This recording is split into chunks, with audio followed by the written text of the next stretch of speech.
ব্রাজিলের visit visa এবং work permit ভিসার মধ্যে পার্থক্য কি, এটা কিভাবে চেনা যায় একবার জানতে চেয়েছেন। আসেন এই বিষয়ে আমরা কথা বলি। ব্রাজিলের ভিজিট ভিসা আর ব্রাজিলের ওয়ার্ক পারমিট ভিসা দেখতে একই রকম। এই দেখেন দুটোটা দেখতে একই রকম, কিন্তু এর ভিতরেও ভিজিট ভিসা আর ওয়ার্ক পারমিট ভিসার মধ্যে ছোট্ট একটা পার্থক্য আছে। সেটা হচ্ছে ব্রাজিলের ট্যুরিস্ট ভিসার মধ্যে লেখা থাকবে ভিভিস, মানে ভিজিট, এটা পর্তুগিজ ভাষায় লেখা থাকবে।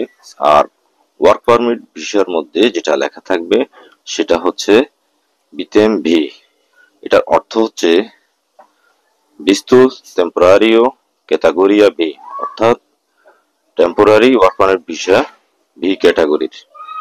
এটা হচ্ছে মূল পার্থক্য।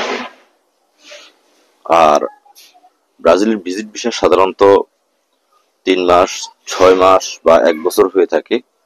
আর ওয়ার্ক পারমিট ভিসা সাধারণত 1 বছর হয়ে থাকে। এই যে দুইটা ভিসা আপনাদেরকে দেখাচ্ছি, এটা হচ্ছে ভিজিট ভিসা, এটা আমরা কিছুদিন আগে পেয়েছি। আর এটা হচ্ছে ওয়ার্ক পারমিট ভিসা। এই যে দেখেন এই ভিসাগুলো দেখতে একই রকম।